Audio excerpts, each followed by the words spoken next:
I've been hearing a lot about this 2-ingredient pizza crust, which is just self-rising flour and Greek yogurt. Today we'll be making that and seeing if it actually tastes any good. So first thing we're gonna add to the bowl is the self-rising flour. And yes, it does have to be self-rising flour or else this won't work. And now we're gonna go 1 cup of non-fat plain Greek yogurt. It's a lot better if it's thicker. If it's too runny, the dough is just not gonna come out good. Now I'm gonna use a spatula and just start stirring around. All right, so we got our ball formed. All right, so I'm gonna take the ball, put it on the flour. If it is too sticky, I'm probably gonna add more flour. Very sticky.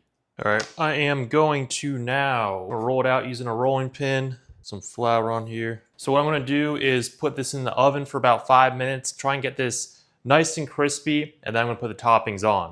And while it's in the oven, I'm gonna grate up some mozzarella cheese. And I'm gonna keep it pretty basic, just regular tomato sauce and cheese. All right, 5 minutes is up. So very basic toppings. I'm just gonna go with some pasta sauce, tomato basil, spread that out, and then some of the mozzarella cheese that we just grated up. Now back into the oven, about 12 to 15 minutes. So came out pretty good.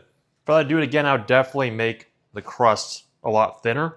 I'm just gonna add some garnish to the top. And now let's give it a taste test. Very odd shape here, so odd shape gets odd cuts. It's actually really good. If you were to tell me this was flour and Greek yogurt, I would never guess that. It's 2 simple ingredients and this tastes exactly like regular pizza. That's crazy. This is 100% legit. Definitely give it a try, but this was the first time making it. It actually came out pretty good.